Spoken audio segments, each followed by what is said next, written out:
एक बार राजा कृष्ण देव राय के दरबार में एक जादूगर आया। उसने बहुत देर तक हैरतअंगेज जादू करतब दिखाकर पूरे दरबार का मनोरंजन किया। फिर जाते समय राजा से ढेर सारे उपहार लेकर अपनी कला के घमंड में सबको चुनौती दे डाली। क्या कोई व्यक्ति मेरे जैसे अद्भुत करतब दिखा सकता है? क्या कोई मुझे यहाँ टक्कर दे सकता है? इस खुली चुनौती को सुनकर सारे दरबारी चुप हो गए, परंतु तेनालीराम को इस जादूगर का यह अभिमान अच्छा नहीं लगा। वह तुरंत उठ खड़े हुए और बोले कि हाँ, मैं तुम्हें चुनौती देता हूँ कि जो करतब मैं अपनी आंखें बंद करके दिखा दूंगा वह तुम खुली आंखों से भी नहीं कर पाओगे। अब बताओ, क्या तुम मेरी चुनौती स्वीकार करते हो? जादूगर अपने अहम में अंध था।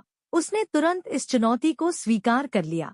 तेनालीराम ने रसोइये को बुलाकर उसके साथ मिर्ची का पाउडर मंगवाया। अब तेनालीराम ने अपनी आंखें बंद की और उन पर एक मुट्ठी मिर्ची पाउडर डाल दिया।